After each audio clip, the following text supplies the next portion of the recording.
স্বীকার করেছেন অকপটে স্বরাষ্ট্রমন্ত্রী সালাউদ্দিন আহমদ এবং স্থানীয় সরকার প্রতিমন্ত্রী শাহ আলম স্বীকার করেছেন যে তারা আসলে সরকারের যেই প্রত্যাশা পূরণের জন্য যেই সরকার গঠন হয়েছে সেটা আসলে পুরোপুরি তারা প্রত্যাশা পূরণ করতে পারেননি।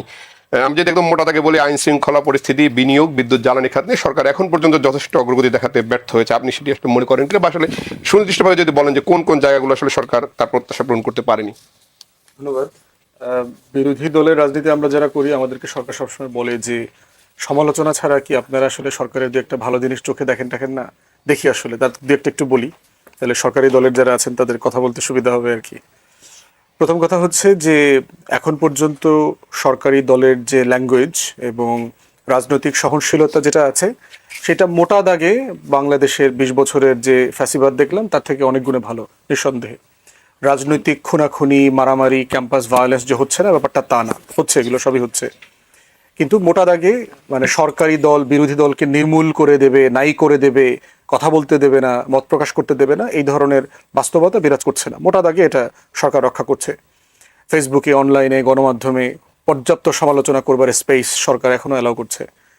দ্বিতীয়ত যেটা বলবো সেটা হচ্ছে যে আপনার আমাদের গত ২০ বছরে দিল্লির পেটে আমাদের বিদেশ নীতি ঢুকে গেছিল, যে দিল্লি যা বলতো ওটাই আমার ফরেন পলিসি। দিল্লির চোখ থেকে আমি পাকিস্তানকে দেখব, চায়নাকে দেখব, আটলান্টিকের দুই পারের দেশগুলোকে দেখব।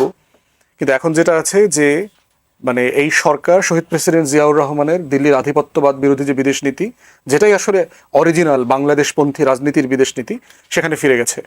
এবং এইটা মোটা দাগে সকল রাজনৈতিক দল, বিরোধী পক্ষে বিপক্ষে, সংসদে বাইরে যারা আছেন, সবাই এটাকে ওয়েলকাম করছে।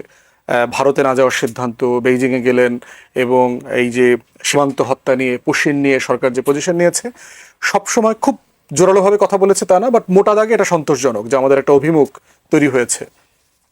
তৃতীয়ত হচ্ছে মাননীয় প্রধানমন্ত্রীর আচরণ, বক্তব্য, চলাফেরা, মিতব্যয়িতা, এটা সব জায়গাতে মোটামুটি এখন পর্যন্ত বেশ প্রশংসনীয়। উনি কথা বলছেন, সমালোচনা করছেন, বাট সেটা খুবই গ্রহণযোগ্য মাত্রার যে ভাষা। সংসদের বাইরে বিরোধী দল মোটা দাগে আপনার একই ধরনের রেসপন্স করছেন।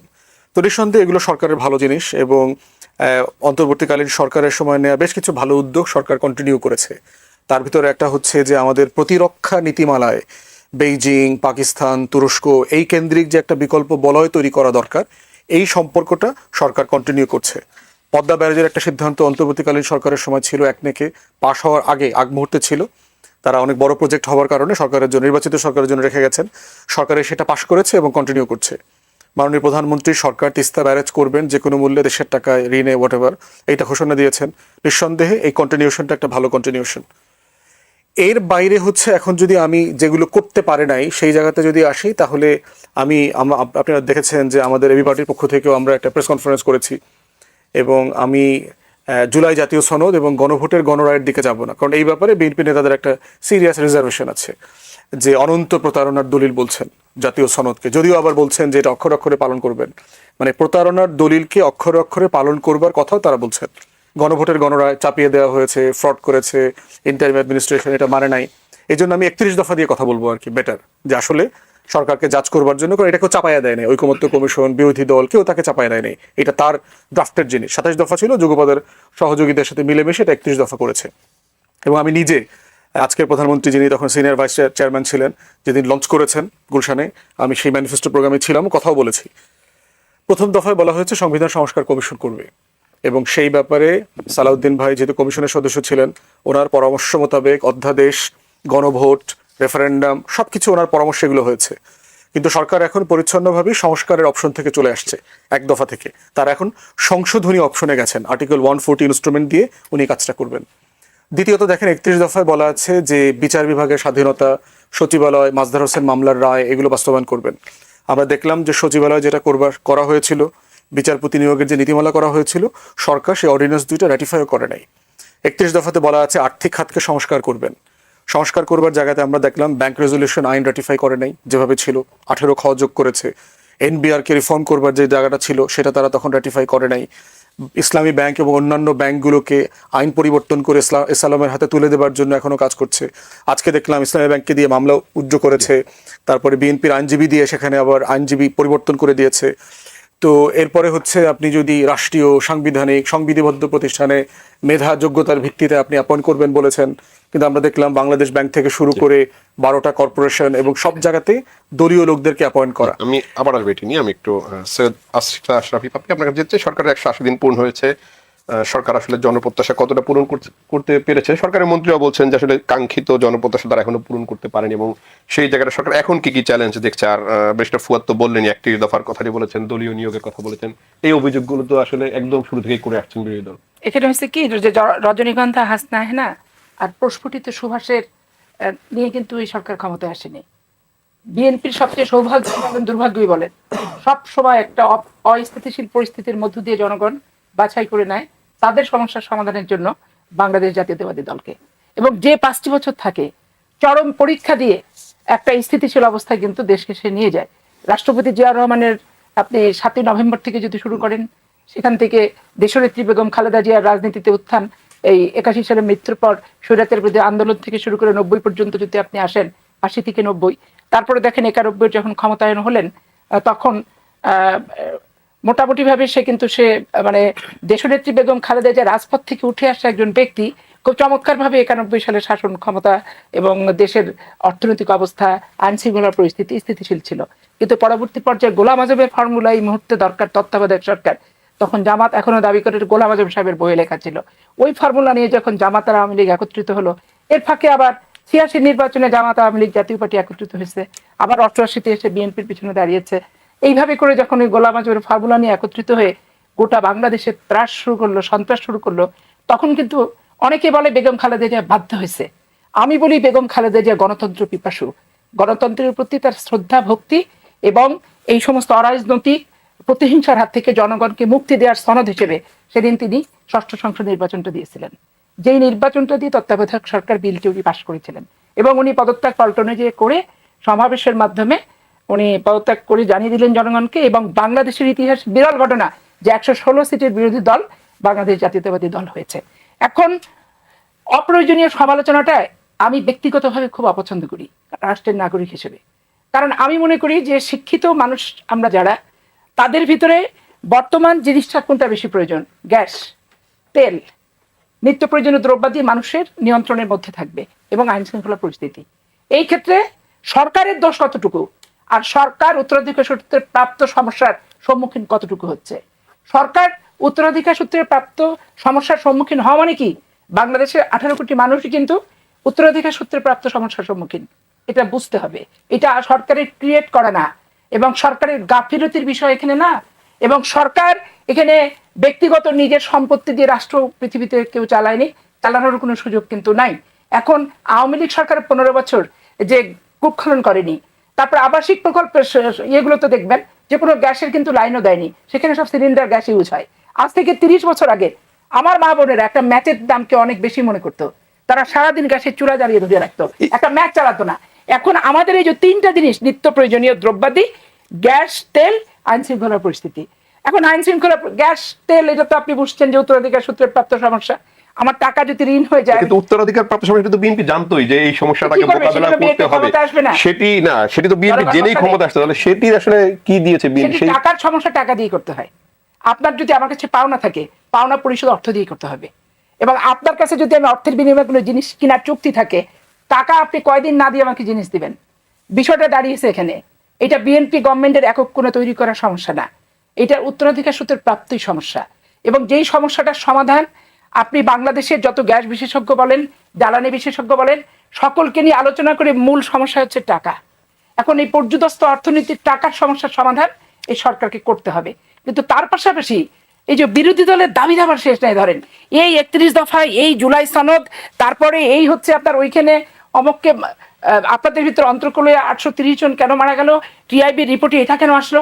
এখন এখানে আমার প্রথম, আমি রাষ্ট্রের নাগরিক হিসেবে মনে করি দলীয় অন্ধত্ব নিয়ে না, দলের চশমা পড়ে না, যে আমার প্রথম মূল সমস্যাটা কি, সেটা নিয়ে আমি সমাধান নিয়ে রাষ্ট্রব্যাপী আলোচনা করতে চাই, সকল রাজনৈতিক সংগঠনকে আলোচনা করতে চাই, এবং সরকারের একটা স্ট্রং সেল থাকা দরকার, যেটা প্রতিনিয়ত প্রতিদিনের এই বিষয়গুলো মনিটরিং করবে এবং সাংবাদিক সম্মেলন করবে।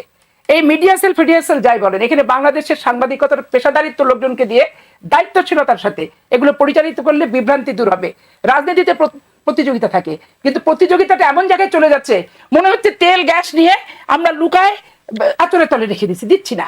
বিষয়টা তো আসলে সেরকম না, আসলে সরকারের যে পরিকল্পনা সেটি আসলে পরিষ্কার নয় বিরোধী দলের কাছে। সরকার এত কথা বলছে না, প্রকাশ ভঙ্গিমা কম, এই জন্য সরকারের প্রকাশ ভঙ্গিমাটা কিছুটা বাড়াতে হবে।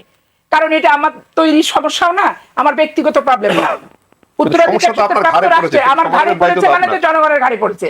অবশ্যই আমার টাকা কোথা থেকে আসবে আমাকে চিন্তা করতে হচ্ছে, আমার এই সমস্যা থেকে উত্তরণ কিভাবে করবো সেটা ভাবতে হচ্ছে। এখন ধরেন অনেকে যদি মনে করে যে এখনই ইন্ডিয়াতে চলে গেলে সমস্যার সমাধান হয়ে যাবে, কারণ ইন্ডিয়াতে গ্যাসের লাইন, তেলের লাইন, ডিজেলের লাইন সব তো বন্ধ হয়ে যাবে। ভারতের আলোচনায় আসবো, আমি একটু আরিফুল ইসলাম আদেব আপনার কাছে যেতে চাই। এই যে পাপিয়া আপা যেটি বললেন, আসলে যে সরকারের কিছু দুর্বলতার কথা বললেন, আবার কিছু বললেন যেটি আসলে সরকারের সৃষ্টি না, এটি আসলে উত্তরাধিকার সূত্রে তারা পেয়েছেন, কিন্তু সেই জায়গায় উত্তরাধিকার সূত্রে পাওয়ার জায়গাটিতে আসলে যে কার্যকর পদক্ষেপ নেওয়া দরকার সেটি করতে সরকার আসলে ব্যর্থ হচ্ছে কিনা। ধন্যবাদ আপনাকে এবং একই সাথে সিনিয়র আলোচক বিন্দু যারা উপস্থিত আছেন সবাইকে আন্তরিক ধন্যবাদ জানাই। পাপিয়াপার একটা বিষয় এখানে ইতিবাচক, তিনি গভর্নমেন্টের একটা অংশের বেশ ভালো ক্রিটিক করছেন এবং আমি আরও 10-15 বছর আগেও তৎকালীন মানে বিএনপির 1 থেকে 6 সালের সময় যারা রানিং মন্ত্রী থেকে টকশোতে আসতেন, মানে তখন তার এত টকশো এত অ্যাভেলেবেল ছিল না, 1-2টা থাকতো। আমি বেশ কয়েকজন মন্ত্রী মানে সে রানিং মন্ত্রী আবার টকশোতে আছে, তাই এই যে দায়টায় স্বীকার করা কিছুটা, এই কালচারটা 6 সাল পর্যন্ত বাংলাদেশে ছিল যে হ্যাঁ আমরা এই প্রত্যাশা পূরণ করতে পারি নাই, আমাদের ইচ্ছা ছিল বা এইটুকু আমাদের ইয়া। এখন তো যেটা হয় যে ধরেন মোটামুটি পাপিয়া বা ব্যতীত অন্য অধিকাংশ যারা আসে প্রথম বসেই কথা হয়েছে যে বিরোধী দল এটা করেছে ওইটা করেছে, একই লজিকটা, যেমন ধরেন এটা উত্তরাধিকার সূত্রে পাওয়া অনেক কিছুই, আইন শৃঙ্খলার সাথে অনেক কিছু রিলেটেড, কিন্তু একই জিনিস যখন ইন্টারিম গভর্নমেন্ট ছিল তখন কিন্তু এই লজিকটা কিন্তু তখন ধরেন ইউজ করতে না, তখন বলতো যে এই ছাত্ররা এটা করে ফেলছে, এই ছাত্ররা ওইটা দখল করে ফেলছে এবং তারা এই জায়গাটা নষ্ট করছে, দায়ী করছে। তো এখানে আপা আরেকটা বিষয় উল্লেখ করলে এটা বেলো হতো যে দেখেন আইন শৃঙ্খলার সাথে এবং চাঁদাবাজের সাথে খুব গুরুত্বপূর্ণভাবে বিএনপির রাজনৈতিক কালচার একটা গুরুত্বপূর্ণভাবে জড়িত।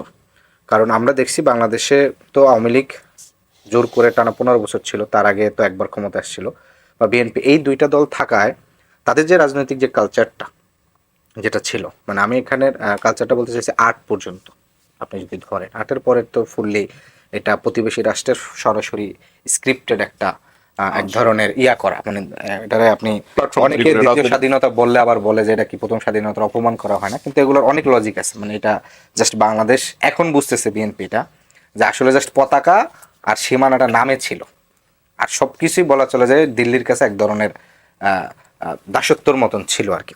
সেটা হচ্ছে যে দেখেন চাঁদাবাজির যে পুরো এই জায়গাটা, আপনার গ্যাস তেল এইটার তো একটা বড় সংকট আছে, কিন্তু যারা ক্ষুদ্র ব্যবসায়ী থেকে শুরু করে মাঝারি কিংবা বড় ব্যবসায়ী বড় অংশের, মানে এখানে আপনি একেবারে রেফারেন্স দিয়ে বলতে পারবো যে আমাদের একটা ভালো দৈনিকে শুধু মিরপুর 10 কেন্দ্রিক যে চাঁদাবাজের যে পুরা চক্রটা চড়ে একেবারে নাম ধরে ধরে 75 জন বিএনপির নেতা, 25 জন বড় মানের নেতা, মিডল সারির নেতা, ওসির নাম সহ 8-9 জন ওসি সহ, এবং পুরো একটা চক্রের কথা বলছেন।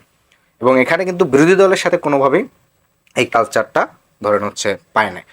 গত পরশু হচ্ছে আপনার একটা বড় অংশ ইয়া হয়েছে, এই যে বাদামতলী যেটা বাংলা ঢাকায় ফল, মানে ঢাকা শহরে যে ফল ঢুকে ফলের মূল প্রবেশদ্বার বলা যায়, সেখানে সরকারি ইজারা হয়েছে অনলি 100 টাকা, কিন্তু একটা ফলের গাড়িতে 2000 টাকা দিতে হয়। টাকা তুলে কেউ ওইখানকার থানা বিএনপির আহ্বায়ক, যুগ্ম আহ্বায়ক লেভেলের এরা। তো এখন এই যে এই টাকার যে প্রভাবটা, আর এই টাকাটা কেন প্রয়োজন হচ্ছে, কারণ প্রয়োজনটা হয়েছে যে ওইখানের বাদামতলির সাথে ওইখানে যারা রিলেটেড ওই যুব দল, শ্রমিক দল, ছাত্র দল, তাদেরকে আবার হচ্ছে ধরেন হ্যাডাম দেখানোর জন্য প্রতিমন্ত্রী থেকে শুরু করে যারা ওই অঞ্চলে রাজনীতি করেন এক এক জায়গায় নিয়ে গুন্ডামি করতে হয়। ফলে বাংলাদেশের রাজনীতির এই যে গুন্ডামি কালচারটা, এইটাকে যদি আপনি কালচারাল যদি মানে কালচার যদি আপনি পরিবর্তন করতে না পারেন, তাহলে আপনি হচ্ছে এই জায়গাটা একটা বড় ধরনের সমস্যা। এবং যেই সমস্যাটা এই প্রথম 6 মাসে আমরা প্রত্যাশা করছিলাম যে যেহেতু এই মুহূর্তে বিএনপির যেভাবে হোক প্রতিপক্ষ এখন জামাত এনসিপি, মানে রাজনৈতিক প্রতিদ্বন্দ্বী, আমি এখানে এটাকে রাজনৈতিক শত্রু বলবো না, রাজনৈতিক প্রতিদ্বন্দ্বী বলবো। তো সেই জায়গা থেকে জামাতের একটা ওদের নিজস্ব একটা অর্থনৈতিক ক্যাপাসিটি আছে, সেটাকে হয়তো তারা এয়ানত বলে বা অন্য যে ফরম্যাটে তাদের একটা ফরম্যাটে আছে। এনসিপির ওই রকম এই আর্থিক এখন পর্যন্ত একেবারে সুবিস্তৃত হয় না। তো ফলে বিএনপির এই যে পাওয়ার পলিটিক্সের এবং অর্থনৈতিক ইকোনমি কেন্দ্রিক যেই যে কালচারটা, এইটা বিরোধী দলের সাথে কিভাবে কনফ্লিক্ট এবং এটা সামনে আরো এই জায়গাটা একটা বড় ধরনের। আরেকটু জাস্ট একটু 30 সেকেন্ড এটা বলে দিই, এটা গুরুত্বপূর্ণ। আমি খুব সুস্পষ্টভাবে দেখছি যে আজকে একটা কলাম দেখলাম 1992 সালে সিনিয়র সাংবাদিক আনিস আলমগীর, তিনি সরাসরি যে মেজর জিয়াউর রহমান বাংলা ভাষা বলতে পারতেন না, বাংলায় কথা বলতে পারতেন না, তিনি পাকিস্তানি জাতীয়তাবাদ ইস্টাবলিশ করছেন। ইভেন আমাদের আরেকজন খুব রিনোন্ড টকশো হোস্ট যেভাবে হেনস্থা করতেন বিএনপির সরাসরি মন্ত্রীদেরকে, তাদের ওয়াইফরা আজকে সরাসরি জাতীয়তাবাদের ঝান্ডা নিয়ে সংসদে এমপি হচ্ছে। শুধু সেটা না, জাস্ট 10 সেকেন্ড, এবং হচ্ছে আনিস আলমগীর তাকে প্রধানমন্ত্রী ডেকে নেয়। তার মানে একটা প্রধানমন্ত্রী তার নিজস্ব কোনো কালচারাল ভিশন নাই, তার নিজস্ব সংস্কৃতি দাঁড়াতে পারছেন না। এটা একটা গুরুত্বপূর্ণ বিষয়। কাজী জিয়াউদ্দিন বাসেদ, যেটি আসলে বিএনপি অনেক জনপ্রিয়তা নিয়ে যখন সরকার গঠন করে তারপর আসলে শেষ দিকে খেয়ে হারাই ফেলে কিনা, আর যে অভিযোগগুলো রয়েছে চাঁদাবাজি বা এই বিষয়গুলো, আর্থিক লেনদেনের বিষয়গুলো রয়েছে, অনিয়মের বিষয়গুলো রয়েছে। ধন্যবাদ আপনাকে, ধন্যবাদ আমার সিনিয়র আলোচক বৃন্দ এবং বাংলা ভিশনের সকল দর্শককে। বিসমিল্লাহির রহমানির রহিম, আসসালামু আলাইকুম। আসলে বাংলাদেশ জাতীয়তাবাদী দলের প্রতিষ্ঠাতা শহীদ রাষ্ট্রপতি জিয়াউর রহমান মানেই বাংলাদেশের সংকট উত্তরণের নাম।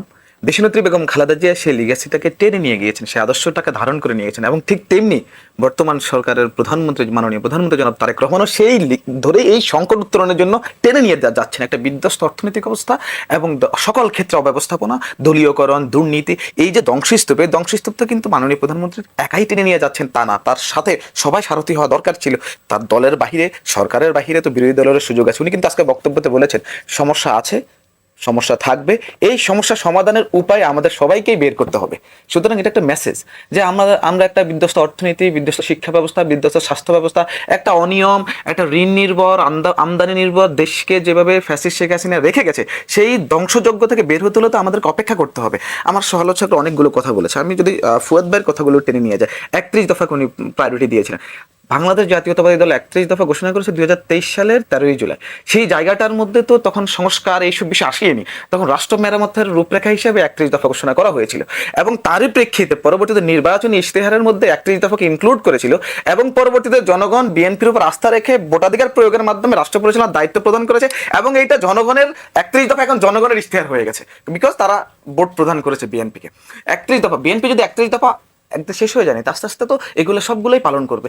একটা আমি যদি বলি 31 দফার সাথে তো 32 দফা 33 দফা আমি এই 32 দফা আপনি ধরে নেন, আপনি যে কল্যাণ ভাতা, আমাদের যে শিক্ষকরা, বেসরকারি শিক্ষকরা যখন রিটায়ারমেন্টে যায়, আমার আত্মীয় স্বজন আছে, পাড়া প্রতিবেশী আছে, আমি দেখেছি তাদের হাহাকার ছিল, অর্থনৈতিক যেই নিশ্চয়তা, সেই নিশ্চয়তা পেত না। সেই জায়গায় বর্তমান সরকার 2100 কোটি টাকা বরাদ্দ করেছে, এবং এই যে আমার নিজের অনেক সহযোদ্ধার বাবা বেসরকারি স্কুলের শিক্ষক ছিল, এই কাজটাও তো কিন্তু 31 দফার পর 32 দফা যোগ করেন, এবং স্কুল শিক্ষার্থীদের জন্য আপনি ড্রেসের ব্যবস্থা করেছেন, এটা 31 দফা ছিল না, এই যোগ করে 33 দফায় হয়েছে।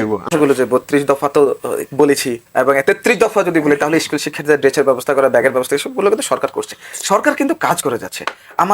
আমাদের বিরোধী দলের যে কার্যক্রমগুলো আমরা দেখছি, মতের অনৈক্য হয় কিছু জায়গায়, যেমন শব্দ চয়ন, যেটা আমার সমালোচকে বলেছিল কিছু কথা, গুন্ডা নিয়ে এটা সেটা, আসলে আমরা এই শব্দগুলোকে আরো স্মার্ট ভাষায় ইউজ করতে পারি, ঠিক আছে? আমরা যদি বলে যে বলয় তৈরি, এসব কথা বলা যায়, কিন্তু উনি হয়তো এটাকে মানে শব্দ চয়ন এখন এমন একটা জায়গায় চলে গেছে, প্রতিবন্ধীকে ডিসেবল বলা, এরকম মানে শব্দ পরিবর্তন, কাজ পরিবর্তন, ওনাদের কথাগুলো কেমন যেন উস্কানিমূলক হয়ে যায় আর কি, এগুলো তো বের হতে পারে। এখন আমি বলি ইন্টারিম গভর্নমেন্ট মানেই যে এনসিপি, এটা কিন্তু আমাদের আদিব ভাই ইনডিরেক্টলি কিন্তু আজকে একটা সত্যতা বা এটার গ্রহণযোগ্যতা দিয়ে দিয়েছেন একটা ওনার বক্তব্যের মধ্যে এসে, যে ইন্টারিমের সময় যখন হতো তখন ছাত্ররা এই করেছে সেই করেছে, সেই কথাটা উনি আমার মনে হচ্ছে পরোক্ষভাবে উনি যে ইন্টারিম গভর্নমেন্ট মানে এনসিপি বা ওনারা ছিল এটাও প্রমাণ করে দিয়েছেন আর কি। এবং আমার ভাইরা অনেক কথা বলেছে যে এই দেখুন, যেমন 12টা সংস্থা প্লাস হচ্ছে সরকারের বিভিন্ন পর্যায়ে দলীয় যে নেতৃবৃন্দ নিয়োগ পাচ্ছে, একজন যারা নিয়োগ পাচ্ছে একজনও তো অযোগ্য না, তাদের একাডেমিক কোয়ালিফিকেশন আছে, তাদের স্ব জায়গায় এক্সপার্টাইজ আছে, এবং এমন না যে রাজনীতিবিদরা পড়াশোনা করে না, তাহলে তো উনি একজন রাজনীতিবিদ হিসেবে উনিও পড়াশোনা করে না। যেহেতু যদি সমালোচনা হয়, আমরা ধরো আদিব ভাই আমরা যারাই যদি সমালোচনা করতে যাই, আপনি দেখেন ইউএসএ তে যখন আপনার একটা সরকার পরিবর্তন হয়, প্রায় 18,000 প্রশাসনিক লোক, পুলিশ, এরা কিন্তু নতুন করে আবার নিয়োগ করতে হয়।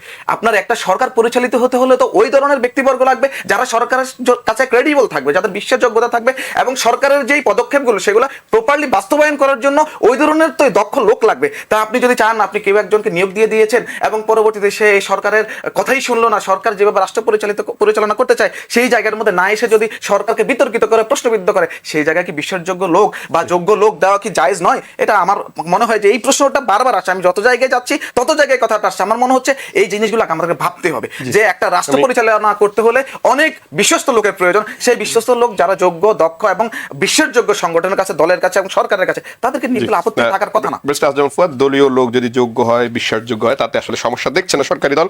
আপনার কি মনে হয় যে সরকার আসলে সেই জায়গাগুলোতে পুরোপুরি কাজ করতে পারছে যেখানে দলীয় নিয়োগ হয়েছে? বা নীতিগতভাবে আমার আপত্তি নাই, দলীয় লোক যদি আপনি অ্যাপয়েন্ট করেন, আমার এই ব্যাপারে কোনো আপত্তি নাই। প্রশ্ন হচ্ছে আপনি এটা বললেন কেন 31 দফাতে? তাহলে আপনার বলা দরকার ছিল যে মেধাবী লোক, যোগ্য লোক আমি যেখান থেকে পাবো, দলের ভিতর থেকে পাই, দলের বাইরে থেকে, তাদেরকে নীতিমালার ভিত্তিতে অ্যাপয়েন্ট করব।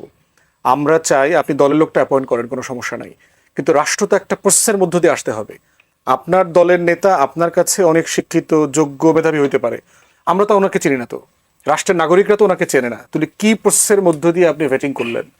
তাহলে সব জায়গায় যেটা হচ্ছে যে আপনি নীতিমালা প্রণয়ন করেন, আপনি অ্যাডভার্টাইজ করেন যে আমি স্টিল কর্পোরেশনের চেয়ারম্যান অ্যাপয়েন্ট করব, সিভিল ব্যুরোক্রেসি থেকে অ্যাপ্লাই করুক, বিএনপি থেকে অ্যাপ্লাই করুক, মিলিটারি ব্যুরোক্রেসি থেকে অ্যাপ্লাই করুক, ইন্টারভিউ হোক, দলের লোক অ্যাপয়েন্ট, আমার কোনো সমস্যা নাই যদি যোগ্য হয়, মেধাবী হয়। দেখেন অ্যাটর্নি জেনারেল নিয়ে কি আমরা কথা বলতেছি? কাজল ভাই যোগ্য মানুষ, যোগ্য আইনজীবী, বিএনপি ব্যাকগ্রাউন্ডের লোক, আমাকে সমালোচনা করি নাই তো কাজল ভাইয়ের অ্যাপয়েন্টমেন্ট নিয়ে। আইরিন খানকে জাতিসংঘে আপনার স্থায়ী প্রতিনিধি করেছে, আমরা কি কেউ সমালোচনা করেছি? কেউ করে নেই তো, কিন্তু ওনার ডেপুটিকে দায়িত্ব দিয়েছেন, ওটা তো রাইট অ্যাপয়েন্টমেন্ট হয়নি। তাহলে দেখবেন যে সরকারও যেখানে রাইট অ্যাপয়েন্টমেন্ট হয়েছে, বিরোধী দল কিন্তু সেখানে কথা বলছে না। আমরা বলতেছি প্রথম সমস্যা হচ্ছে আপনি একটা জিনিস ওয়াদা করেছেন, ওয়াদাটা দেশের সবচেয়ে বড় রাজনৈতিক দলের ওয়াদাটা যদি জনগণের কাছে হাস্যকর হয়ে যায়, তাহলে যেটা হবে, এমনিতেই পলিটিশিয়ানদেরকে দেশের মানুষ বিশ্বাস করে না, টাউটবাটপার মনে করে। আমাদের সবাই কি মোটা দাগে দেশের মানুষ কিন্তু টাউটবাটপার মনে করে যে আমরা কথা দিয়ে কথা রাখি না, ওয়াদা বরখেলাপ করি, মানুষকে মনে রাখি না, দেশের স্বার্থ মাথায় রাখি না, এগুলো একটা কমন পারসেপশন হয়ে গেছে। আপনি ধরো লিখিত দফা দিয়েছেন এবং এটাকে আপনি ইলেকশন ম্যানিফেস্টোতে প্রথম পৃষ্ঠায় বলেছেন জুলাই জাতীয় সনদ এবং হচ্ছে 31 দফা বাস্তবায়ন করা হবে। অতএব এটা শুধু 23 সালের 31 দফা না, এটা হচ্ছে ফেব্রুয়ারি 2026-এরও দফা, কারণ এটা আপনি ম্যানিফেস্টোতে ইনক্লুড করেছেন। আপনি কেন করতে পারেন নাই এখন বলছেন? বাসে যেটা বলেছে যে আমেরিকাতে এটা করে, প্রশ্ন হচ্ছে আপনি ফলো করতেছেন ওয়েস্টমিনিস্টার মডেল, আপনি ম্যান্ডেট নিয়ে আসতেন যে আমি এবার ক্ষমতায় আসলে পরে আমি হোয়াইট হাউস মডেলে পুরো সিভিল ব্যুরোক্রেসি অপারেট করব, ফাইন, মানুষ আপনাকে ভোট দিলে আপনি সেটা করতেন। বলছেন একটা, আপনি ম্যান্ডেট নেন নাই, আবার করছেন একটা জিনিস যেখানে কোনো ট্রান্সপারেন্সি নাই। সকল জিনিসের জন্য পাপিয়াপা যেটা রেফার করেছেন, সকল জিনিসের জন্য আমরা কাউকে কিন্তু ব্লেম করছি না। আজকের জ্বালানি খাতের এই ভয়াবহ অবস্থার জন্য কোনো রাজনৈতিক দল বিএনপিকে ব্লেম করে নেই, কিন্তু এটাকে ম্যানেজ করবার দায়িত্ব তো বিএনপির। আজকে কুইক রেন্টালের দায় তো বিএনপিকে কেউ দিচ্ছে না, কিন্তু এটা ম্যানেজ করবার দায়িত্ব তো তার। আপনি কতটুকু করছেন, কতটুকু করতে পারছেন না, কেন করতে পারছেন না, বিরোধী দলকে নিয়ে আলাপটা করেন।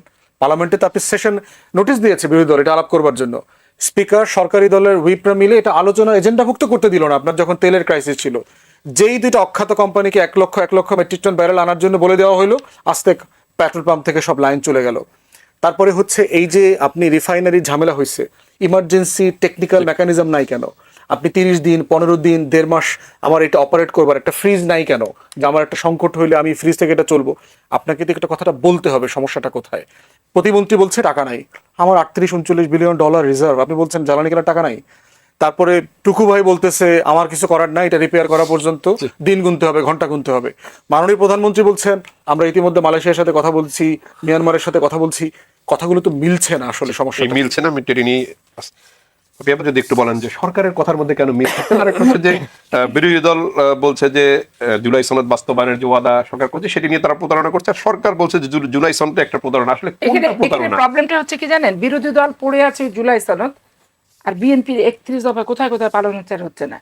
আর সরকার পড়ে আছে যে আমি তেলটা কিভাবে কোথা থেকে আনবো, এবং অন্তর্বর্তীকালীন সরকার অনেক ঋণ শোধ করছে, অনেকগুলো করেনি। তাহলে 3 মাসের ঋণের বোঝাটা আমি কিভাবে পরিশোধ করব? আবার দ্রব্যমূল্যটা আমি কিভাবে নিয়ন্ত্রণে রাখবো? এই যে মানে অবিরাম বর্ষণ হচ্ছে, সেপ্টেম্বর পর্যন্ত বর্ষণ হবে, কিন্তু আলটিমেটলি ক্ষেত খামারের সবজি এগুলো সব পচে যাচ্ছে, নষ্ট হচ্ছে। 50 টাকা কিন্তু ছিল বাজেট ঘোষণার পরও, তারপরে দেখেন এটা বাড়লো কিন্তু প্রাকৃতিক দুর্যোগের কারণে। তো এইখানে ধরেন এখন 70 টাকা 80 টাকা জিনিসপত্রের কেজি হয়ে গেল, সবজি টবজির। তো সরকার চেষ্টা করছে যে আমি দ্রব্যমূল্য নিয়ন্ত্রণে কিভাবে রাখবো, গ্যাস পানি বিদ্যুৎ কিভাবে দিব, এবং আইন শৃঙ্খলা পরিস্থিতিটা কিভাবে স্বাভাবিক রাখবো। সরকার অকপটে পার্লামেন্টে স্বরাষ্ট্রমন্ত্রী বলেছে যে আইন শৃঙ্খলা পরিস্থিতির ধর্ষণটা বেড়েছে, এটা আমরা পরিসংখ্যানে দেখেছি, ইন্টারনাল কোন্দলটা বেড়েছে, প্রকাশ্যে যেখানে বলে সেখানে এইটা নিয়ে আসলে কুটকাচালি চুকলামি করার কোনো সুযোগ থাকে না। এখন ওয়াদা দিলাম, ওয়াদা পালন কেন করলাম না? এখন আমার কাছে রাষ্ট্রের ওয়াদা, আমি সব দলেরই নির্বাচনী ইস্তেহার থাকে, সব দলেরই রাষ্ট্রে আসলে আমি কি করবো তার পরিকল্পনা থাকে। কিন্তু আমি যখন দেখছি আমার এই পরিকল্পনার চেয়ে আমার প্রত্যেকটা মানুষের ঘরের লাইটটা যাতে 2 ঘন্টার জায়গায় 3 ঘন্টা বাড়ানোটা আমার নৈতিক দায়িত্ব হয়ে দাঁড়ায়, সেটা নিয়ে আমাকে ভাবতে হচ্ছে। এবং তাদের এই খুন খারাপি, এটাই যে ভাই চাঁদাবাজির কথা বললেন আরিফ, সবাই আমার ছোট ভাই, বাট চাঁদাবাজিটা আসলে আমি মফস্বল শহর থেকে জেলা শহরে কোথাও দেখি না।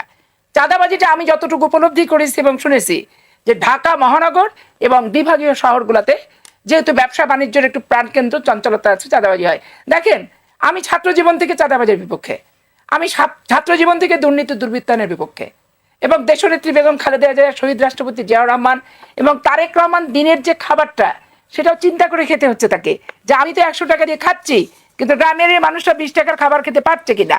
এখন এইটা বাদ দিয়ে আপনি কি বললেন যে চায়না সফর করে আসলো, এমন বিরোধী দল যে ব্যাপক প্রশংসা করে ফেললো। কিন্তু বাংলাদেশের এরকম সরকারি দলের সরকার প্রধানকে আপনি কি পেয়েছেন যে যার ব্যাগটা আপনারা গুছায় রাখছেন লন্ডনে পাঠানোর জন্য? ক্ষমতায় আসার আগে থেকে বলছেন দেশ ছাড়া করবেন, এবং অন্তর্বর্তীকালীন সরকার আসার সাথে সাথে বলছেন হাসিনা যেই পথে, বিএনপিও সেই পথে।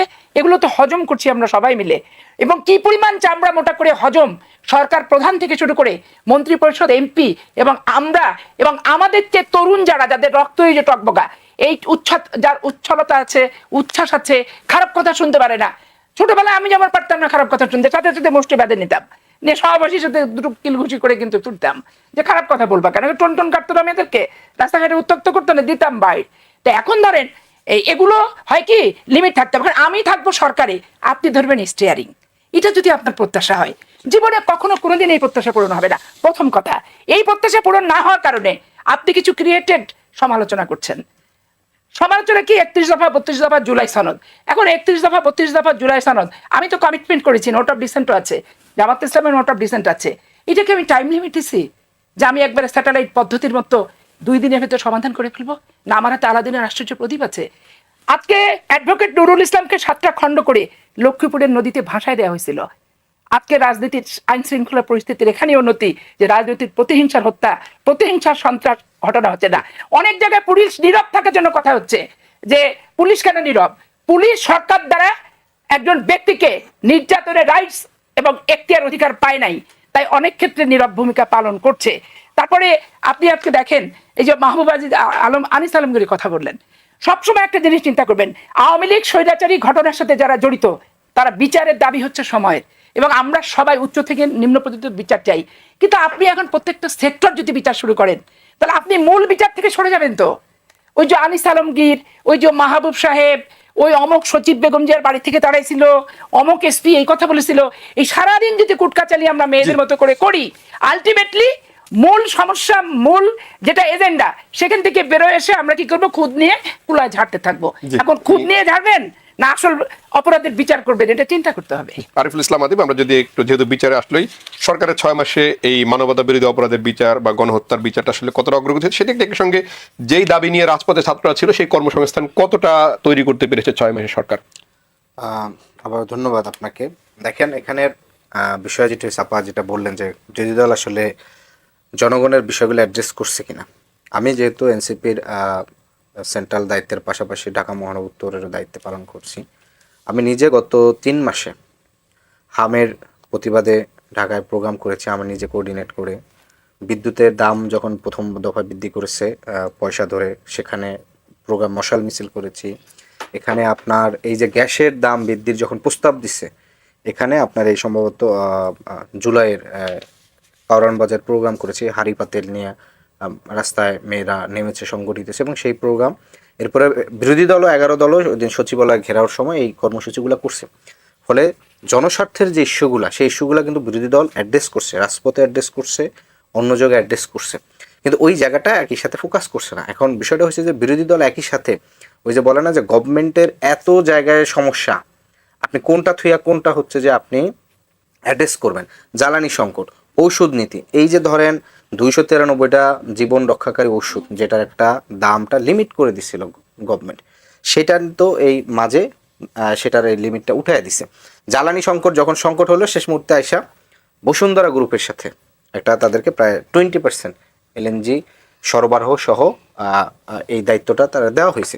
অথচ আপনি দেখবেন যে গত 2 থেকে 3 বছর ধরে গভর্নমেন্টের বিএনপির অধিকাংশ লোকজন, ছাত্রনেতা থেকে শুরু করে এনসিপির সমালোচনা করছে যে বসুন্ধরা গ্রুপের সাথে তাদের একটা সম্পর্ক আছে, তাদের বসুন্ধরা ব্যাকআপ ছিল। অথচ আমরা এই মুহূর্তে এসে দেখলাম যে সরাসরি বসুন্ধরা বিজনেসের বড় একটা জায়গা হচ্ছে সরকার হচ্ছে আপনার এখানে দিয়ে দিয়েছে। জ্বালানি সংকটের যেই জায়গাটা আপনি দেখেন, যে আমি কেন বললাম যে আমাদের প্রধানমন্ত্রী তিনি হয়েছেন বাংলাদেশের পলিটিক্যাল হিস্ট্রিতে সবচেয়ে ভাগ্যবান, মানে যার বাবা রাষ্ট্রপতি, মা প্রধানমন্ত্রী এবং তিনিও সেই জায়গায় প্রধানমন্ত্রী আসছেন, এরকম ভাগ্যবান মনে হয় না রিসেন্ট হিস্ট্রিতে আর কেউ হবে, মানে এরকম সুযোগ নেই। তো সেই জায়গার থেকে তো তিনি তো তার তো একটা ভীষণ থাকবে, তার তো একটা সার্কেল গড়ে তুলতে হবে। আমরা তো বলি যে একটা লোকরে চেনা যায় কিভাবে, তার কোম্পানি দ্বারা চেনা যায়, তার আশেপাশের লোক দ্বারা চেনা যায়। আজকে তিনি 17 বছর বাহিরে ছিলেন, 17 বছর ধরেই তো তিনি রাষ্ট্র পরিচালনার জন্য প্রস্তুত নিছেন। তাহলে তার যদি প্রস্তুতি এরকম হয়, তার আগের সরকারের ব্যর্থ হচ্ছে যিনি জ্বালানি সংকটের কারণে পদত্যাগ করতে পারতেছেন, তাকে আইনে আবার সে জ্বালানি খাতে দিতে হয়েছে। শিক্ষা মন্ত্রণালয় হচ্ছে যিনি ওই সময় হেলিকপ্টার নিয়ে নকল প্রতিরোধের একটা ইয়া করছেন, কিন্তু আজকে 20 বছর পর নকল তো করেন না, এখনো প্রশ্ন ফাঁস। অথচ 20 বছরের ভিতরে যে জেনারেশন পরিবর্তন হয়ে গেছে, সেটা শিক্ষামন্ত্রী সেটার সাথে অ্যাডাপ্টেশন করার জায়গাটা তিনি চেষ্টা করেন না। সেই আগের শিক্ষামন্ত্রীদের তাকে চলতে হয়েছে। তিনি স্থানীয় মন্ত্রী, সবচেয়ে ভেটেরান জার্নালিস্টকে সবচেয়ে ভেটেরান রাজনীতিবিদ তাদের মহাসচিবকে দিয়েছেন, কিন্তু তার সাথে আবার একজন প্রতিমন্ত্রী দিয়েছেন, যিনি কি করলেন, তার নিজের নামে থেকে শুরু করে ছেলে মেয়েদের নামে পুরো জায়গাটা হচ্ছে আপনার হচ্ছে পুরো পারিবারিক এক ধরন করছে, এবং তার নিজের ছেলের নামে কন্ট্রাক্টরি লাইসেন্স আছে। স্বরাষ্ট্রমন্ত্রীর ছেলে, তিনি এই যে বিদেশি বিনিয়োগের যেই কোম্পানির বয়স এখন পর্যন্ত খুবই কম এবং এখন মধ্যে বড় ধরনের কাজের অভিজ্ঞতা নাই। বাসাদ ভাই একটা সুন্দর কথা বলছেন না, যে বলছেন যে সে যদি অভিজ্ঞ হয় দিতে পারে, অবশ্যই অভিজ্ঞ হলে দিতে পারে, ওটা কোনো সমস্যা নাই। কিন্তু আমরা কোন প্রক্রিয়া দেখলাম যে আপনি তার কিভাবে এই 40 বিলিয়ন প্রায় এই যে কাজের যে জায়গাটা হচ্ছে তিনি পেয়ে দেন পারিবারিক 40,000 কোটি টাকা, 40,000 কোটি টাকার জাপানি প্রতিষ্ঠান হিসেবে। তাহলে এই জায়গাগুলো তো সরকারের মিসম্যানেজমেন্ট, এবং যেটা জনগণ দেখে যে এতদিন পর তারা গভর্নমেন্টে আসছে, গভর্নমেন্টে আসার পরে তারা নির্যাতিত হয়েছে, দেশের জন্য ডেডিকেশন করছে, এটা সবাই জনগণ অ্যাড্রেস করে তো তাকে ভোট দিয়ে ক্ষমতা আসে। কারণ ক্ষমতা আসার পর যখন দেখে যে এই মন্ত্রীদের ছেলেদেরকে রিওয়ার্ড দিতে হচ্ছে আপনার মানে আরো কয় বছর যে রিওয়ার্ড দিতে হবে শুধু মন্ত্রীর ছেলে মন্ত্রীর ভাই। 30 সেকেন্ড একটু বলতে হবে, আপনারা যেহেতু অ্যাড্রেস করছেন যে উস্কানি। আপনি দেখেন গভর্নমেন্টের প্রতিমন্ত্রী তিনি নিজে স্লোগান দিচ্ছেন সাজিদ ইসলামের নামে, যে পিটার্স মানে ইয়াতে মশাল মিছিল করে যে পিটার্স আমরা তুলে নেবেন। প্রতিমন্ত্রী ইশরাক হোসেন নিজে পোস্ট করছেন, এই পোস্ট করলে তার এই মন্ত্রিত্ব তার থাকে না, সে নিজে ফেসবুক পোস্ট করছে যে বিরোধী দলের সকল নেতারা, আপনি বুঝেন মানে ভাষা ইউজ করতে, আমরা ওইভাবে বলি না, আমরা কিন্তু এইভাবে বলি না, আমরা সেইভাবে বলে যে বিরোধী দলের সকল নেতারা দিনের বেলা মাঠে গরম করে, রাতের বেলা তারা হচ্ছে মানে যে ল্যাঙ্গুয়েজ বলা যায় না, এইভাবে সকল নেতা একসাথে কোনোদিন বলতে পারে, এটা কোনোদিন কালচারের ভিতরে যায়।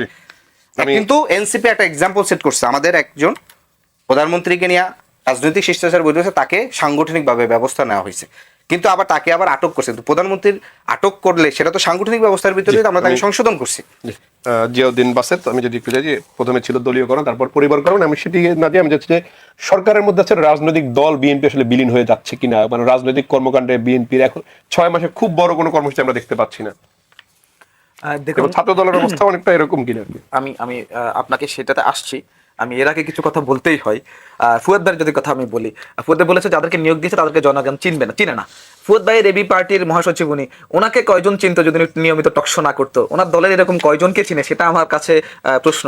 তার মানে দায়িত্বপ্রাপ্ত হওয়ার আগে না চিনে যদি তাদের প্রতিভা বিকশিত হয়, ওই ডিপার্টমেন্টে ভালো করে, তখনই তো মানুষ চিনবে। এটাই তো বাস্তবতা, দায়িত্ব পেলেই তো মানুষকে চিনে। তো ফুয়াদ ভাই টকশো করতে মিডিয়ায় কথা বলতে স্মার্টলি, উনি একজন বিজ্ঞ মানুষ, কথা বলতে মানুষের কাছে ওনার পরিচিতি হয়েছে। কিন্তু এবি পার্টির মানুষ কতজন মানুষকে মানুষজন চিনে? এরপর উনি বলেছিল যে আমরা তাহলে আগেই বলতাম যে ইউএসএ কে ফলো করবো। ইউএসএ একটা বড় ডেমোক্রেটিক কান্ট্রি, সেই জায়গায় যদি একটা বাংলাদেশ ডেমোক্রেটিক গণতান্ত্রিক রাষ্ট্র হয়ে যদি একটু ফলো করে, দুই একটা কাঠামো যদি অনুসরণ করে, সেটাকে আমার মনে হয় সেটা খুব বেশি বড় ভুল হয়ে গেছে তা কিন্তু না। আমাদের সংবিধান কিন্তু ব্রিটেন এবং ভারতের বড় সংবিধান, এগুলো কিন্তু আমাদের ধারাবাহিকতা, এটা মেনে চলতে হয়, এটা নিয়ম। অনেক কিছু মিলে যায়, আপনি কোরআন, বাইবেল এবং গীতা, এদের অনেক কিছুর সাথে অনেক কিছু মিলে যায়। তার মানে কি কোরআনের যে মহত্ব, যে মর্যাদা, সেটা কি আবার অন্য ইয়েতে আছে কিনা, সেটাও আমার একটা প্রশ্ন আমার নিজের কাছে। আচ্ছা, বাংলাদেশ একটা মানে কালচারাল ভিশন নিয়ে আমার আদিব ভাই বলেছিল, আদিব ভাই ইন্টারিম গভর্নমেন্টে বাংলাদেশের সবচেয়ে বড় কালচারাল ফ্যাসিস্ট যে মানে একটা মুভি করেছিল, তাকে কিন্তু অন্তর্বর্তীকালীন সরকারের উপদেষ্টা বানানো হয়েছিল এবং তাকে নিখুঁতভাবে তার সকল অপকর্মকে লুকানোর জন্য আপনারা বিভিন্ন সময় বিভিন্ন বক্তব্য প্রদান করেছিলেন, আপনাদের দলের নেতাকর্মী করেছিল এবং ওই সময় করা হয়েছে। তো আমার একটা দুঃখের বিষয় যে আমরা যখন কথা বলি তখন আমরা আমাদের সকল কিছু নিজের ভুল যেগুলো হয়েছে সেগুলো ভুলে যাই। এই ভুলে যাওয়া যাবে না। আমরা বর্তমান সরকার, আপনি যেটা বলেছেন সরকারে আসার কারণে কি রাজনীতি বিলীন হয়েছে কিনা, না, প্রশ্নই আসে না। আমরা জাতীয়তাবাদী ছাত্রদল, আমাদের কিন্তু প্রতিটি ক্যাম্পাসে আমাদের রাজনৈতিক চর্চা চলছে। আমরা শিক্ষার্থীদের সাথে শিক্ষার্থী বান্ধব এবং শিক্ষার মান উন্নয়নের জন্য সবসময় আমরা একটা কমিউনিকেশন করি এবং শিক্ষার্থীদের কাছে আমরা এটা নিয়ে মেসেজ নিয়ে যাই বর্তমান সরকারের কাছে শিক্ষার্থীরা কি চায়, এই মেসেজ নিয়ে কিন্তু আমরা সাধারণ শিক্ষার্থীদের সাথে কথা বলছি। প্র্যাকটিস অফ পলিটিক্স এটা আমরা করছি। তার মানে সরকার দল আসলেও আমরা রাজনৈতিক চর্চা থেকে দূরে নই এবং রাজনৈতিক কার্যক্রমও বিলীন হওয়ার পথে না। কর্মসূচি, বড় কর্মসূচি দেওয়ার যখন প্রয়োজন হয় তখন করি। আমাদের সকল কার্যক্রম চলছে, আমাদের নিত্য নৈমিত্তিক রাজনৈতিক চর্চা সকল অঙ্গ সংগঠন করছে। আবার আমি আরেকটা কথা বলি, আমাদের আদিব ভাই এবং ফুয়াদ ভাই দুজনের কথার মধ্যে একটা কনসিস্টেন্সি আছে। কেন আছে? আমার কথা হচ্ছে যে আপনারা দুজনই সুন্দর প্রথম উপস্থাপনায় আমি মুগ্ধ হয়েছিলাম যে এইভাবেই যদি গণতান্ত্রিক চর্চায় সরকারের প্রশংসা করা হয় তাহলে সরকার কিন্তু রাষ্ট্র এগিয়ে নিয়ে যেতে কাজ করবে। আবার যখন অহেতুক সমালোচনা করবো, যেমন আমরা জ্বালানির কথা বারবার বলছি, আমরা দেখেছি স্টেজে হারিকেন নিয়ে দাঁড়িয়ে আছে কিন্তু পেছনে ফ্যান চলছে, পেছনে লাইট চলছে। এটা এই যে একটা বলছে জেনারেটর ছিল, আপনার- ভিডিও সহ দিছে, এরপর যদি বলে generator- কিন্তু বিদ্যুৎ না, সংকটটা আছে, না, এটা নিয়ে কোনো প্রশ্ন আমাদের নেই। সংকটগুলোকে অ্যাড্রেস করছে সরকার, কিন্তু সংকটকে অ্যাড্রেস করছে না এরকম না। সরকার কিন্তু বলেছে 6 মাসে আমরা চেষ্টা করেছি সকল খাতে মানে সফল হতে, কিন্তু আমরা বলছি সফল হইনি। এটা সরকার বলছে না যে আমরা সফল, কিন্তু সরকারের শতভাগ আন্তরিকতা ছিল এই খাতগুলোতে আপনার সফল হওয়ার জন্য। সুতরাং সরকারের যে অ্যাড্রেসিংটা, সে অ্যাড্রেসিংটা প্রায়োরিটি দিতে হবে। একটা বঙ্গুর অর্থনীতি, একটা বঙ্গু জ্বালানি খাত এবং অর্থনৈতিক কারণে আপনার যখন মহেশখালী এলএনজি বন্ধ ছিল তখন কিন্তু জ্বালানির সংকট হয়েছে এবং যখন আপনার আরব যুদ্ধ সংগঠিত হয়েছিল ইউএস এবং ইরানের মাধ্যমে, তখন হরমুজ প্রণালী বন্ধ হওয়ার কারণে আমাদের অনেক প্রবলেম হয়েছে, জ্বালানি সংকট হয়েছে। ফুয়াদ ভাই বলেছিল যে ওনারা আন্দোলন করার পরে স্বাভাবিক হয়েছে, না, আস্তে আস্তে যখন প্রবলেম সলভ হবে তখন স্বাভাবিক হবে। আপনারা আপনাদের অবশ্যই সরকারের যৌক্তিক সমালোচনার জায়গাগুলো অবশ্যই অ্যাড্রেস করবেন, এটা আপনাদের গণতান্ত্রিক আমরা আসলে সময় কম, 2 মিনিট করে আমি সময় দিতে পারবো। সেটি হচ্ছে যে প্রধানমন্ত্রী ভারত সফর নিয়ে বেশ আলোচনা হচ্ছে, তিনি যাবেন কি যাবেন না। পররাষ্ট্রমন্ত্রী বলেছেন যে প্রধানমন্ত্রী ভারত সফরের বিষয়ে কোনো অগ্রগতি নেই, এটি একটি বিষয়। আরেকটি বিষয় আল কায়েদার নিয়ে একটি প্রতিবেদন জাতিসংঘ দিয়েছে, যদিও সরকার বলছে সেটি আমলে নিচ্ছে না। তারপরে হঠাৎ করে কেন এই সময় এই প্রতিবেদন এবং প্রধানমন্ত্রী ভারত সফরের সাথে এর কোনো সম্পর্ক দেখতে পাচ্ছেন কিনা? প্রথম কথা হচ্ছে যে একটা বিষয় ডিল করে দুইটা ডিল করা যাবে না। আল কায়েদা ইস্যুটা ডিল করে স্বরাষ্ট্রমন্ত্রী বলেছেন কিছু নাই, তেমন কিছু। গত কদিন আগে তো আমরা ফাত্তা ব্রিগেড, পররাষ্ট্রমন্ত্রী বলছেন এটি একটি প্রোপাগান্ডা, পররাষ্ট্র প্রতিমন্ত্রী। একটা বিষয় হচ্ছে যে বিএনপির হিস্টোরিক্যালি কিন্তু মিলিটেন্সি ডিল করার অভিজ্ঞতা ভালো না। 1 থেকে 6 আমরা দেখেছি এবং যখন থেকে এই ন্যারেটিভগুলো বিল্ড আপ করার চেষ্টা করা হয়েছে, বিএনপি জামাতের নেতারা কিন্তু প্রচ্ছন্নভাবে বলছে দেশে কোনো সন্ত্রাসী নাই, এই নাই সেই নাই। কিন্তু বিএনপি জামাত সরকারই কিন্তু জঙ্গিবাদ সবচেয়ে ভালোভাবে ডিল করেছে। আপনি যদি গ্রেফতার করার কথা বলেন, বিচার করা বলেন, ফাঁসিটা 111 সরকারের সময় হয়েছে। এই বাস্তবতায় দেখেন দুইটা বড় ভুল একই সময় বিএনপি নেতারা এখন করতেছে, যেটা তারা আগে করছে। তাদের সময় জঙ্গিবাদ যতটা না তৈরি হয় তার থেকে বেশি ন্যারেটিভটা বেশি তৈরি হয়। আপনি দেখেন জাতিসংঘের রিপোর্ট আমি পড়লাম, 101 প্যারাগ্রাফের শেষের একটা লাইনে ছোট্ট করে বলে দেওয়া আছে যে এই রকম স্লিপার সেলগুলো বাংলাদেশকে কেন্দ্র করে কিছু এক্সপ্লয়েট করবার চেষ্টা করছে, এতটুকু। আমাদের গণমাধ্যমগুলো এমনভাবে রিপোর্ট করেছে, জাতিসংঘের সিকিউরিটি কাউন্সিলের ওই রিপোর্টটা পুরোটা বাংলাদেশকে ঘিরে, যে বাংলাদেশে বিএনপি আসছে, বিএনপি জামাত তো মৌলবাদী জঙ্গি সরকার, এই ট্যাগ লাইন তো আমরা 20-25 বছর দেখেছি। আবার বিরোধী দলে হইলো জামাত, আবার যা আছে সব হইলো হুজুর ইসলামপন্থী। আজকে আবার ধরেন মাননীয় প্রধানমন্ত্রী কালেমা করছে, স্ক্রাইব করছে পার্লামেন্টে, তো নিশ্চয়ই সাথে একটা জঙ্গিবাদের একটা সম্পর্ক আছে। বিএনপির যেটা মাথায় রাখা দরকার, যতটা না ফ্যাক্টস, জঙ্গিবাজ হচ্ছে পলিটিক্স অফ ন্যারেটিভস, এইটা বয়ানের রাজনীতি। বিএনপি 1 থেকে 6টা সিরিয়াসলি ফেল করেছে এবং এই ফেইলিয়ারের উপরে ভিত্তি করে কিন্তু আওয়ামী লীগ তার so called secular liberal politics তৈরি করবার স্পেস সারা দুনিয়াকে বুঝাইতে পারছে যে আমি ছাড়া এই বিএনপি জামাত জঙ্গি মৌলবাদী এরা পিটায় পাটায় আর কেউ ঠিক রাখতে পারবে না। হেফাজতের উপর গণহত্যা চলেছে, মানবাধিকার লঙ্ঘন করেছে, র্যাব দিয়ে যা যা করেছে, গুম খুন প্রত্যেকটা। তাই স্বরাষ্ট্রমন্ত্রী সালাউদ্দিন ভাই যেটা করেছেন, এইটা দুনিয়াতে এই স্টেটমেন্টটাকে ভালোভাবে নেবে না। বরং আমি আহ্বান করব, দয়া করে 1 থেকে 6 ভুলগুলো মাথায় রাখেন। এইটা মোসাদ, ওয়েস্ট সব মিলিয়ে হচ্ছে এই প্রতিবেদনে এই শব্দটা আছে। আর বাংলাদেশে এই যে দিল্লির গোলামরা আছে, তারা কন্টিনিউয়াসলি এটা দিয়ে বয়ান তৈরি করবে। তাই এই জিনিসটা বোঝা দরকার, সিরিয়াসলি অ্যাড্রেস করা দরকার। প্রয়োজনে all party parliamentary committee, standing committee করেন শুধুমাত্র এটাকে ডিল করবার জন্য। এইটা যদি এখন থেকে, শুরুর দিন থেকে বিএনপি সিরিয়াসলি ডিল না করে, আপনি দেখেন ইনভেস্টমেন্ট, এফডিআই, জ্বালানি সংকট, আইন শৃঙ্খলা, এর সাথে যদি জঙ্গি এলিমেন্ট যোগ হয়, এটার সাথে কিন্তু ইন্টারন্যাশনাল কমিউনিটি একসাথে হয়ে যাবে, ট্যাগ লাইন তৈরি হবে। তখন ইন্ডিয়ার বয়ানটা যেভাবে 2006, 7, 8-এ কনভিন্সিং তৈরি করেছে সারা দুনিয়াতে, যে আওয়ামী লীগের ফেরার যৌক্তিকতা তৈরি হয়েছে, কারণ বিএনপি জঙ্গি ডিল করতে পারছে না। অতএব এই জায়গাতে আমার সরকারের প্রতি আহ্বান হচ্ছে, বিষয়টাকে একদমই হালকাভাবে নিয়েন না। আমি সৈয়দ আশরাফ পাবে যে 6 মাসের মধ্যে সরকার একটা ভূ রাজনৈতিক ট্রাপে পড়তে যাচ্ছে কিনা, আমরা যদি ব্যারিস্টার ফুয়াদের কথাটি বিবেচনা নিয়ে আলোচনা করি। তার আগে আমি একটি বলা যে বাংলাদেশের অবস্থাটা হচ্ছে কেমন, পৃথিবী যখন এগিয়ে চলেছে তখনও আমরা পিছিয়ে। বিবি তালাকের ফতুয়া খুঁজেছি ফিকা কিতাব চুষে। এখন আমি বসুন্ধরা কাছে বন্ধ করে দিতে হবে। বসুন্ধরা আওয়ামী লীগের ল্যাশ ঘেঁষে ছিল, প্রথমত আওয়ামী লীগ, দ্বিতীয়ত আওয়ামী লীগ, তৃতীয়ত আওয়ামী লীগ বলেছে। এই কারণে সামিটকে এতগুলা বিদ্যুতের উৎপাদনের দায়িত্ব আওয়ামী লীগ দিয়ে গেছে, এবং তাদের পারিবারিক প্রতিষ্ঠান শেখ হাসিনার আত্মীয়ের। এখন আমি ব্যবসার চাকাটা আমাকে বন্ধ করে দিতে হবে, ভারতের সাথে আমার সবকিছু না আসা পর্যন্ত বন্ধ করে দিতে হবে। আপনি যদি প্রত্যেকটা দরজা বন্ধ করে দেন, অর্থনীতির ভাষায় আপনি সমস্যার সমাধান করতে কিন্তু পারবেন বিরোধী না। দলে থাকা অবস্থায় তো বিএনপি এগুলো সমস্যার বন্ধ করতে সমাধান বলেছিল। করতে পারবে না, বিএনপি এগুলো বলে যায়। বিএনপি কি বলছে? সামিটের চাকা বন্ধ করে দেন, ব্যবসার প্রতিষ্ঠানের তালা লাগান, না তালা আর চাবি নিয়ে যে বন্ধ করে দিয়ে আসছে। এখন 96 সালে আওয়ামী লীগ যখন ক্ষমতায় আসে, তখন সুমন নামে নোয়াখালীর একটা ছেলেকে ড্রিল মেশিন দিয়ে হত্যা করছে, ইতিহাস করে দেখবেন। এবং রুবেল নামে মেধাবী ছাত্রকে এই থানাতে আটকে রেখে পিটিয়েছে। আপনারা শুধু জুলাই আগস্টের অভ্যুত্থানে শেখ হাসিনার আন্দোলন যে করেছেন মুক্ত হওয়ার জন্য, আমরা আন্দোলন করছি আওয়ামী লীগের সাথে জন্মান্তর থেকে। যেদিন থেকে বিএনপি সৃষ্টি হয়েছে সেদিন থেকে আওয়ামী লীগদের সাথে আমার যুদ্ধ। এই জন্য বসুন্ধরা গ্রুপের কাছে এখন যদি 20% বিদ্যুৎ উৎপাদন রেন্টালে দিয়ে থাকে বিগত সরকার, গ্যাস, বিদ্যুৎ, পানি যেটাই হোক, এখন আমি সেই কারণে কি তালা বন্ধ করব? এটা অর্থনৈতিক ভাষা কিন্তু না। আর আপনি ট্র্যাপ যেটা বললেন, বিদেশি কি বলে আপনার ভূ রাজনীতি, দেখেন স্ত্রী চেঞ্জ করা যায়, হচ্ছে স্বামী চেঞ্জ করা যায়, প্রতিবেশী চেঞ্জ করা যায় না। এত জঘন্য একটা প্রতিবেশীকে ভাগ্যচক্রে আল্লাহ আমাদেরকে দিছে, যেদের দাদাগিরি এবং এদের স্বৈরাচারী মানসিকতায় বাংলাদেশে গণতন্ত্র রক্তাক্ত হয়েছে, ভোটের অধিকার ক্ষতবিক্ষত হয়েছে, মানবাধিকার খাদের কিনারে দাঁড়িয়েছে, জীবন জীবিকা শূন্যের কোঠায় বর্তমানে পৌঁছাইছে, এই শুধু এদের জন্য। এখন আমি ভারতকে বলবো, আর দাদাগিরি না, আর শুধু হাসিনা না, আর একটা ব্যক্তির সাথে সম্পর্ক না, বাংলাদেশের তৃণমূলের মানুষের সাথে সম্পর্ক করেন, বাংলাদেশের জনগণের সাথে সম্পর্ক করেন, করে সমস্যার সমাধান করার চেষ্টা করেন। ভূ রাজনীতির একটি সংকট রয়েছে। আপনি মার্কিন যুক্তরাষ্ট্রের সাথে সম্পর্ক উন্নয়ন করবেন, চীনের সাথে সম্পর্ক উন্নয়ন করবেন, কিন্তু ভারতের সাথে সম্পর্ক উন্নয়ন না করে বাংলাদেশের অর্থনীতি কিংবা রাজনীতিতেও ভারতের হস্তক্ষেপ তো রয়েছে কোনো কোনো ক্ষেত্রে, সেটি আসলে সুন্দরভাবে পথ চলতে পারবে কিনা, না প্রতিবন্ধকতা তৈরি হবে? এখানে সবচেয়ে গুরুত্বপূর্ণ বিষয় প্রতিবেশী রাষ্ট্র বিষয়, যেটা বলা হচ্ছে যে দেখেন, প্রতিবেশী রাষ্ট্র পুরো বাংলাদেশ রাষ্ট্রেরই স্বাধীনতা আসলে এক ধরনের বিশ্বাস করে না। তার অর্থনৈতিকভাবে, সাংস্কৃতিকভাবে সে এখানে একটা এমন সমস্যা তৈরি করে যে আসলে তার সাহায্য ছাড়া যেন আপনি চলতে পারবেন না। মানে এটা হচ্ছে এলাকার ওই যে মাতবরের মতন, যে পোলাপাইন গিয়ে হচ্ছে ঢিল মারবে, তো মাতবরের কাছে গিয়ে আশ্রয় যাবে যে ভাই এই সমস্যা, ডাইকা হচ্ছে 2টা থাপড় দিয়ে বলে দিবে ভাই আর ডিস্টার্ব করা যাবে না।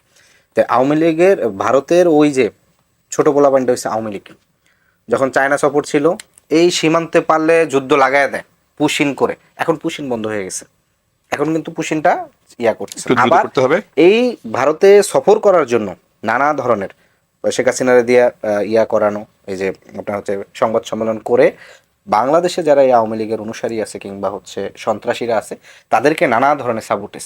বাংলাদেশে জঙ্গিবাদ এবং হচ্ছে এই সন্ত্রাসী যেটা আছে, এই জঙ্গিবাদের 80% ইন্ডিয়ার সাথে রিলেটেড, পরোক্ষভাবে এবং প্রত্যক্ষভাবে। কারণ ইন্ডিয়া এরকম ভাবে একটা ন্যারেটিভ এস্টাবলিশ করতে চায় যে আওয়ামী লীগ না থাকলে এখানে জঙ্গিবাদ বাড়ে, তার মানে আওয়ামী লীগ এটার সাথে পরোক্ষভাবে এটাকে নানা ধরনের জায়গায় করে।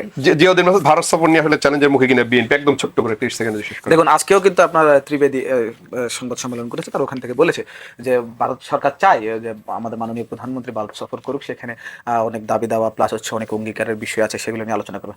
আসলে ভারতের সাথে বাংলাদেশের যে সম্পর্কটা, সেই সম্পর্কটা যেই বিগত সরকার যেটা করেছিল, একদম পুরো দাদাগিরি, একদম ইম্পোজ করা। সুসম্পর্ক থাকবে তার মানে এই না যে কোনো কর্তৃত্ববাদ বাংলাদেশে রচিত হবে ওই দেশের দ্বারা। এই সরকার এই দিকে এগিয়ে যাচ্ছে যে আমরা কিন্তু জাতীয়তাবাদী আদর্শের চেতনা যারা ধারণ করি, আমরা কিন্তু ন্যাশনালিস্ট। আমরা আমাদের বাংলাদেশের স্বার্থ সবার আগে দেখব, এবং এই কারণে আমাদের মাননীয় প্রধানমন্ত্রী স্লোগান দিয়েছেন, দিল্লি নয় পিন্টি নয়, সবার আগে বাংলাদেশ। আমরা ওই জায়গায় এগিয়ে যাচ্ছি। সুসম্পর্ক থাকবে প্রতিবেশী রাষ্ট্র হিসেবে, কিন্তু কর্তৃত্ববাদী আচরণ করলে অবশ্যই সরকার সেটা মেনে নেবে।